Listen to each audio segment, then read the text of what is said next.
எதிர்நிலை வரும்போது மோதன உடனே அந்த அணுகுணர்வு பெற்ற பின் அவர் ஏன் கஷ்டப்படுகிறார் என்ற சிந்தனை உங்களுக்கு வரும். அப்ப அந்த சிந்தனை வரும்போது நல்வழி காட்டின் உணர்வை போயிட்டினா அவருக்குள் பதிவாகும் இது நிலை வந்தால் அவரை திரிந்து வாழும் சக்தி வரும். எங்க திரிந்து வாழும் சக்தியில இவர் சொல்றாரு என்று நினைப்பானாலும் நீங்க சொன்ன நிலை ஒரு கோடியில் இருக்கு. அப்ப அந்த துயரங்கள் வர அன்னைக்கு சொன்னாரு, கேட்டிருந்தா அந்த மாதிரி இருக்காது. அப்ப அந்த சிந்தனைக்கு வரப்போகும்போது திருத்தத்தின் நிலைகள் அவருக்குள் மாறி வரும். ஆக இதை போல நாம் எப்படி மாறி வரும் என்றால் அவர் உயிர் கடவுள், அவர் உயிர் ஈசன், அவர் சுவாசித்த உணர் வாசுதேவன், அவரே விஷ்ணு, ஆனா உயிரே விஷ்ணு, ஆனா சங்கு சக்கரதாரி. நாம் எதன் உணர்வின் தன்மை ஈழப்படந்து சத்தங்கள் வருகின்றது, இந்த உணர்ச்சிகள் இயக்குகின்றன. அரங்கநாதன் நாம் நுகர்ந்த உணர்வு கொண்டு அங்கு அரங்கத்துக்கும் எந்த குணத்தின் தன்மையோ அதை இயக்குகின்றான் அரங்கநாதன்.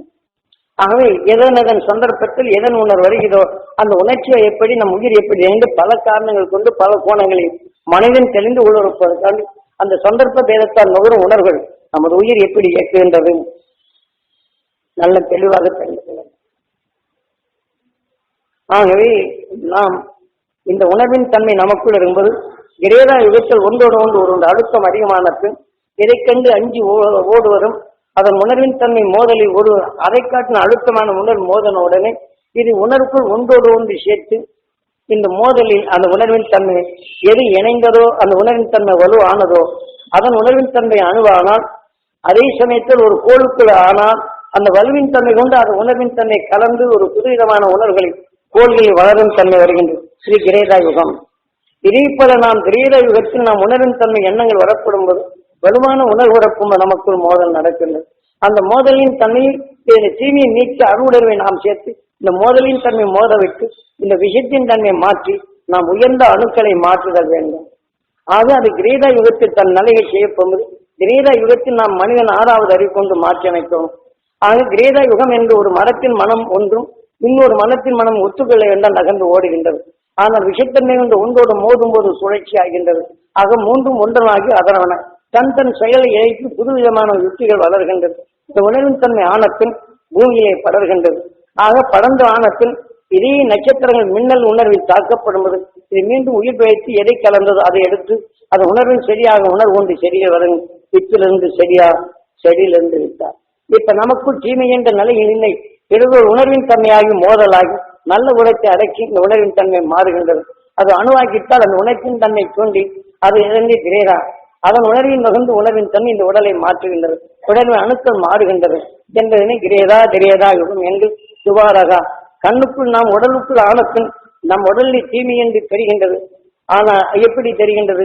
நாம் கண்வெளி பார்க்கின்றோம், உயிர் வழி நுகர்கின்றோம். இந்த உணர்ச்சியின் தன்மை கொண்டு ஆக அகத்தன்னாக இருந்து உணர்ச்சி ஊற்றுகின்றது. அந்த உணர்ச்சியின் அறிவாக நம்மை தெளிவிக்கின்றது உயிர்.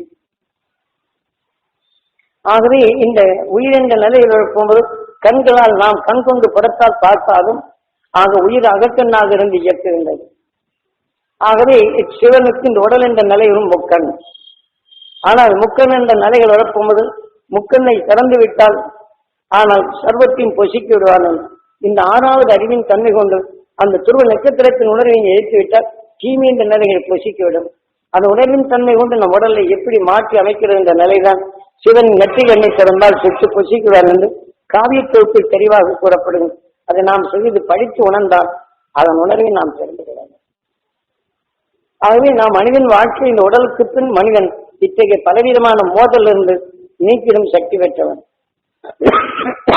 நாம் அழகான வீடை கட்டுகின்ற அதில் தூசி வந்தால் தொடர்த்து கொண்டே இருக்கணும்.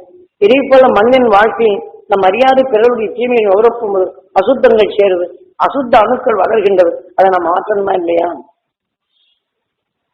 அதை மாற்றுவதற்குத்தான் இந்த உயிரிழை தோன்றி மனிதனானத்தின் இருளை வென்று ஒளியாக மாற்றிக்கொண்டவன். அந்த ஏனென்றால் சூரியன் உதயமான இந்த பிரபஞ்சம் உருவாகி இந்த உயிரணுக்கள் தோன்றி பல உணர்வு இருந்து அதிலிருந்து விடுபட வேண்டும் என்ற உணர்வை சேர்த்து தீமையிலிருந்து விடுபடும் மனித உடலை உருவாக்குகிறது. நமது உடல் நஞ்சை மலமாக மாற்றுகின்றது.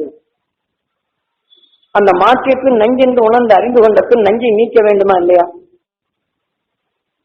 ஆக ஒருவன் செய்வது தவறு என்று தெரிகின்றது. அவன் இப்படி பேசிவிட்டானே இரு நாம் பார்க்கிறேன் இந்த உணர்வை எடுத்தால் அவன் தீயின் உணர்வை நமக்குள் இது வசிஷ்டர் என்னை இப்படி பேசுகிறானே அயன்று இந்த உணர்வின் தன்மை நாம் நுகர்ந்த பின் வசிஷ்டர் பிரம்மகுரு. ஆகவே நம் உடலை எடுத்துக்கொண்டு அவன் தீய உணர்வு நமக்குள் வந்தவனே இந்த உணர்வின் தன்மை குருவடியில் அவன் எப்படி என்ன செய்ய வேண்டும், அவனை பார்த்து பழைக்க வேண்டும் என்ற உணர்வு வருகின்றது, நம்மை காக்க வேண்டும் என்ற உணர்வு வருகின்றதா? இங்கே பார்வதி பயே அரகரா சம்பு மகாதேவன். ஒருவன் தீமையின் உணர்வின் தன்மை நாம் உணர்வின் தன்மை இயக்குகின்றது, அது சம்பவத்தின் தன்மை மகாதேவன் நாம் எண்ணியதை உருவாக்கி விடுகின்றான். நாம் என்ன வேண்டியது, அவன் அறியாமல் இருளை நீங்க வேண்டும், பொருளறிந்து செயல்படும் தன்மை பெற வேண்டும். உணர்வின் தன்மை அந்த துணை நட்சத்திரத்தின் உணர்வு மையமாக வைத்து நிறுத்தி அவன் அறியாத இருளை நீங்க வேண்டும் என்றால் அவன் உணர்வு நமக்குள் இயக்காதபடி இந்த உணர்வின் தன்மை வலுப்பெற்று தீமை புகாதபடி தடுத்தல் வேண்டும். உங்களுக்கு தியான வழி அந்தளாக முன்னணியில் வருகிறீங்க. நான் தியானம் எடுத்த எனக்கு ஏன் இப்படி கஷ்டம் வருதுன்னு சொல்றவங்க தான் நிறையா இருக்கு. நீ சொன்னபடி துருவ தியானம் எடுக்கிறாங்க, எனக்கு சொல்ல வேணும். ஆனா துருவ தியானத்தை விட்டுருவாங்க. ஏன்னா இந்த தீமையின் உணர்வு இருக்கும்போது இந்த உணர்வு இது முன்னிலை இருக்கிறத எடுக்கூடாது. இன்னைக்கு பார்த்தா நான் துருவ தியானத்தை எடுக்க முடியும், நான் நல்லது என்னவே முடியல. பையன் இப்படி திட்டினானே அதை உணர முடியல, என்னை திசை திருப்பித்தான். அது வலுக்கு தான் நம்ம அணங்குகின்றோம், வர நம் உணர்வின் தன்மை ஏற்குகின்றோமா? ஆகவே ஒவ்வொரு நெறியிலையும் ஏனென்றால் விஷத்தின் தன்மை வலு அதிகம். ஆக அதற்கும் விஷத்தின் இயக்கத்தால் தான் சூரியன் உருவாகின்றது. ஆக சூரியன் உருவான பின் பாதரசத்தால் விஷத்தை பிரிக்கின்றது. ஆக விஷத்தை பிரித்த பின் ஒளியின் உணர்வுகள் இயக்க சக்தியாக மாற்றுகின்றன. அதில் எது கவர்கின்றதோ அந்த உணர்வின் தன்மை கடைசி நுனியை காந்தம் இழுத்து தன்னுடனால் எது இணைத்துக் கொள்ளுகின்றோ அதை இயக்குகிறது என்ற நிலை தெளிவாக கூறுகின்றது சாஸ்திரங்கள்.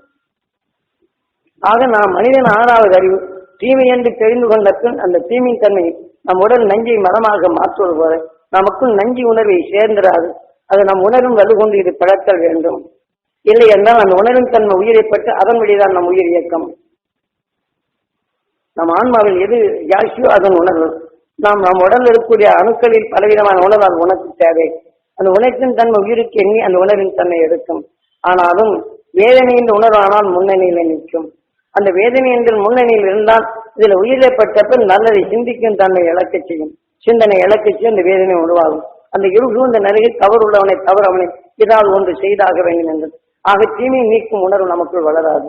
ஆக இதை அடக்க வேண்டும் என்றால் ஒரு நட்சத்திரத்தின் உணர்வை நமக்கு பெருக்கல் வேண்டும், அதன் உணர்வு கொண்டு தடுக்கல் வேண்டும். ஆகவேதான் இன்று விஞ்ஞானி என்ன செய்கின்றான், ஒரு நோயின் தன்னை நீக்குவதற்கு பல உணர்வின் தன்னை சேர்க்கின்றான். இந்த அணுக்களை மாற்றியவங்க இப்படி பலமுறை கண்டு உணர்ந்த பின் 1100 நீடித்த ஆயுளை வைக்க முடியும் என்று எண்ணுகின்றான். ஆகவே நமக்குள் என்றுமே நீடித்த ஆயுள் வர வேண்டும் என்றால் இந்த வாழ்க்கையில் உணர்வின் தன்மை அரும்பெரும் சக்தி நீங்கள் பெறக்கூடிய தகுதியை உருவாக்கினது. எனக்குள் அந்த குருநாதர் அந்த உணர்வின் தன்மை பெரும் தகுதியை ஏற்படுத்தினது. அதே உணர்வு தான் பல கோணங்களில் உங்களுக்குள் பதிவாக்கி நினைக்கொண்டு அதை கவர்ந்து தீமையின் உணர்வு உங்கள் இயக்காது. அதை உங்களுக்குள் அதை பணிந்து தான் உங்களுடைய வழிகளுக்கு இழுத்தல் வேண்டும். என்ன செய்யறாங்க, இரும்பு சரியா வரலையே நம்ம மனிதன் 6வது நெருப்பில் வாட்டினோம்னா இழகி போகுது. அதுக்கு தகுந்த மாதிரி தட்டி நிமித்து கொண்டுறீங்க முடியல. ஆனால் அதே சமயத்தில் அதிகமாக தண்ணியா கரைஞ்சி போகுது. அப்ப தண்ணியா கரைஞ்சி போச்சுன்னா மறுபடியும் கட்டியா வருது. அதுக்கு தகுந்த மாதிரி மாற்றணும். இல்லையா? ஆக இதே போல நமக்குள் வரும் உணர்வுகளை 6வது அறிவு கொண்டு இதை சீர்படுத்த முடியும். இந்த 6வது அறிவின் தன்மையால் நமக்குள் எத்தகைய பேர் உண்மையும் நமக்குள் உருவாக்க முடியும். சிலர் மந்திரத்தில் தன்னுடைய சக்தியை செலுகின்றனர், இன்னொரு உணர்வின் ஆவியை எடுத்து சிலர் இயக்குகின்றனர். அவர் கற்றுக்கொண்ட குருவின் வழியில்.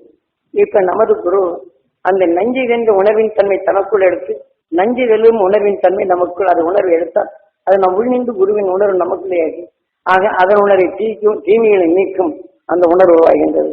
ஆக டாக்டர் படிப்பது உணர்கள், அந்த டாக்டர் கற்று வந்த உணர்வின் தன்மை அவர் படிக்கப்படுவது உணர்வின் தன்மை பதிவாகின்றது. ஆக எதை நீக்க வேண்டும் என்று கற்று உணர்ந்தாரோ அதை எண்ணும்போது நீக்கும் உணர்ச்சி உணர்வை நீக்க செய்கின்றது. ஆனால் அதை நீக்கிட்டாலும் அவர் உணர்வு நோய் என்ற உணர்வு அறிந்த உணர்வு கொண்டு அதை நீக்கினாலும் அவர் குடும்பத்தில் சந்தர்ப்பத்தால் எதிர்பாராத சண்டரையோ சங்கடமோ ஒருத்தர் நோயாய்ப்பட்டோ அல்லது இறந்து விட்டால் அந்த உணர்வு தவந்தான். இது திருட்டு வழியில் இவருக்குள் வந்தார். நோயை இங்கே போக மாற்றுவார், பாசத்தால் இதை கவர்ந்து கொள்வார், அவருக்குள்ளும் நோய் வரும். ஆக இதே போல இந்த இன்ஜினியர் எடுக்கப்படும் அதுக்கு தகுந்த நிலைகள் எடுக்கிறோம். ஆக உலோகத்தன்மை தரத்தை எடுக்கும்போது அவர் எடுக்கின்றார். ஆக இந்த உலோகம் ஒரு எந்திரத்தின் இயக்கத்தில் வரப்போது இந்த உலோகத்திற்கு வலு வேண்டும் என்றால் இதை சேர்த்தால் இது வலு வேண்டும் என்று அவன் டெக்னிக்கல் உள்ளவர்கள் இந்த உலகத்திற்கு மாற்றி காட்டுகிறான்.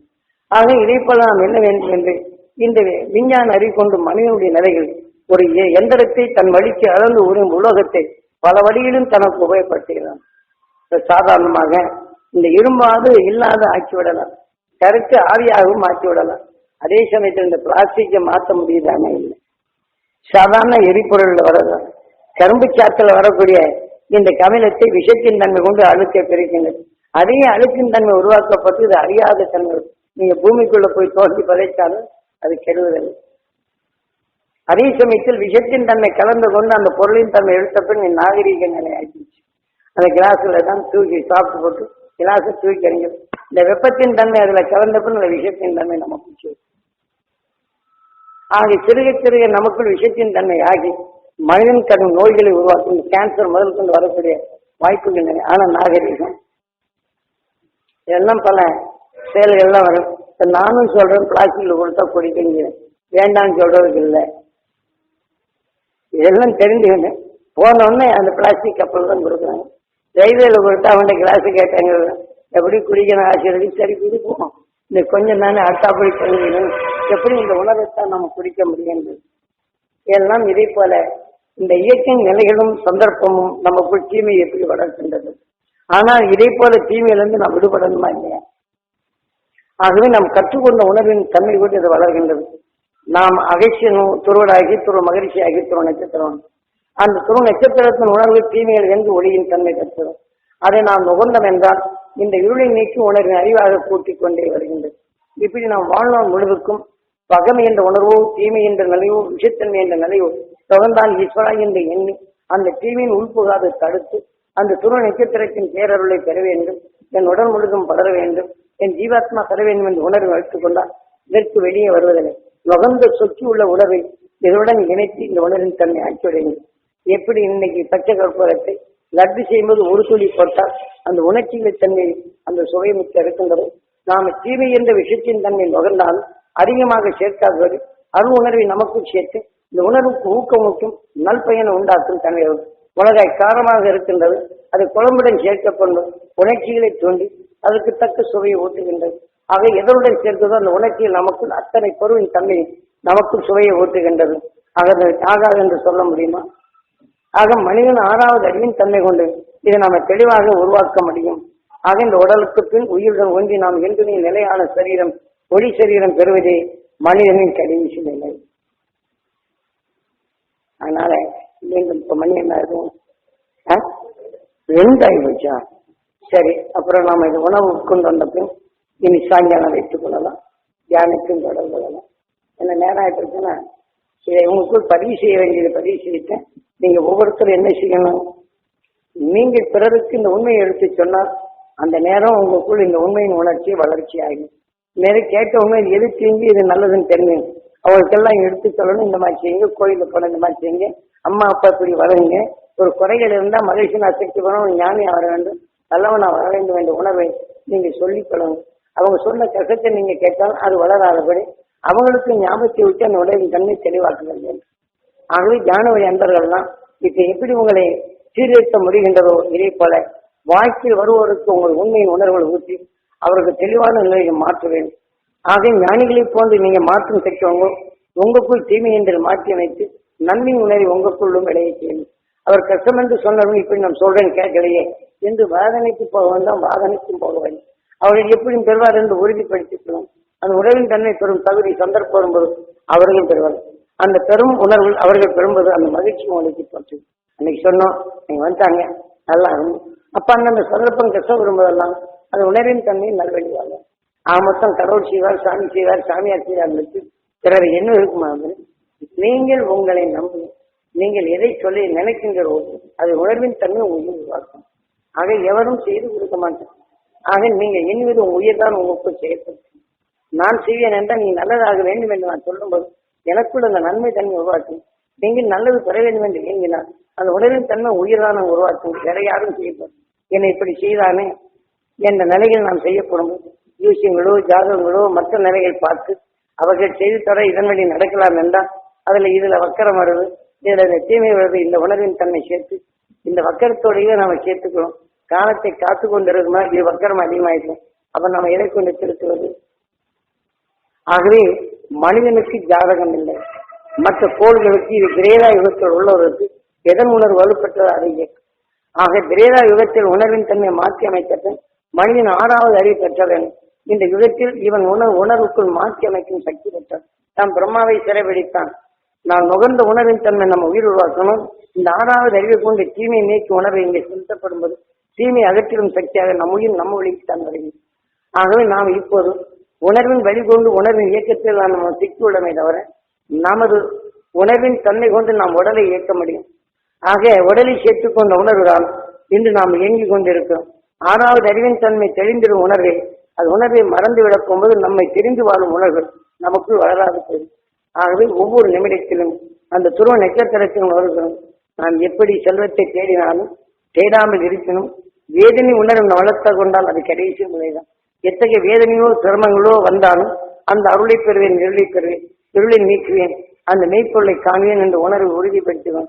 நாம் இந்த உணர்வெல்லாம் விளைய செய்து இந்த வாழ்க்கை வரும் இன்னல்களை சமாளிக்கும் தன்மையும் நமக்கு அந்த மனசோர்வு இல்லாத நிலையும் அருள் உணர்வை பெருக்கப்பின் இந்த உடலுக்கு பின் நாம் அதை சென்றடையும். ஆகவே இதுதான் அழியா பெரும் செல்வம் என்ற நிலையில் தேடிய பொருள்கள் இருக்கணும். நம்முடன் கூட வருவதில்லை, நம் உடலும் நம்முடன் வருவதில்லை. ஆகவே வராததற்கு நாம் ஏன் இத்தனை நிலை தெரியும்? நான் உயிரான ஈசன் வைத்தால் உடலான சிவம் சபமாகிவிடுகிறது. ஆக ஒரு நாளைக்கு விட்டாச்சுன்னா நீசமாகி விடுகின்றது. ஆக இதற்கு நாம் இந்த பாடுபடும் எப்போதும் எந்த நிலையிலும் இந்த உயிர் வெளியே சென்றுதான் ஆக வேண்டும். ஆகவே எல்லா நிலைகளும் இப்போ தன் கெடுதலா இருந்தாலும் அவனுக்கு நல்ல அறிவு பெற வேண்டும், நல்ல உணர்வு பெற வேண்டும், நல்வழியை அவன் வாழ வேண்டும். அந்த உணர்வு அவன் பெற வேண்டும் என்றால் நமக்குள் அந்த உணர்வு விளைகின்றது. அவன் எடுக்கின்றானோ இல்லையோ, நான் சொல்லி பார்க்கிறேன் திறந்தலே நீங்க என்ன வேண்டாம், யாரும் யாரையும் திருத்த முடியாது. அவரவர்கள் தெரிந்து வாழ்ந்தால் தவிர நான் திருத்தி வாழ செய்ய முடியும். ஆக உணர்வின் தன்னை வெறுப்போது இதை பெற வேண்டும் என்று இயங்கினால் அவர் திரிந்து வாழும் சந்தர்ப்பம் இருக்கிறது. எப்படி நான் திருந்த வைத்திருந்தேன் அது எதிர்நிலையாக தான் உருவாகும் தவிர அது நல்வழி அது உருவாகும். அதனால் ஒவ்வொருவருக்கும் நீங்க அடிக்கடி ஞாபகம் சேர்த்து ஊர் என்ற நல்ல வீட்டை உருவாக்கும். அப்ப சிரமம் என்று வரும்போது திரும்பி பார்ப்பார், இதை பெற்று பார்க்குமா என்று மனதில் வந்தால் நம் வழியை பின்பற்றி அவருக்கு வரும் துன்பங்களை போக்க முடியும். அதனால் நாம் ஞான வழி நண்பர்கள் யாரையும் இப்படி செய்தார் என்று குறைகளை கூறி வேண்டாம், நல்வழி காட்டுங்க. நல்வழி காட்டு உணர்வு அது உருவாக்குங்கள் உங்களுக்கு. ஆகவே அவருடைய பேரவர்களை எப்போதையுமே உங்களுக்குள் உருவாக்கி நாம் இதனை உணர்வை நமது இந்த உடலுக்கு பின் ஒளியின் உடல் என்ற உணர்வை உறுதிப்படுத்தி இந்த வாழ்க்கையை பயணத்தில் நடக்கும்படி கேட்டுக்கொண்டு இப்போ உணவு உட்கொண்ட பின் மத்தியானம் இது நேற்று போல கொஞ்சம் கேள்விகளை கேட்போம், விடைகளை கொடுப்போம், பின் உணவின் தன்மை தெரிந்து கொள்வோம் என்று பிரார்த்தித்து இதை நிறைவு செய்யும்.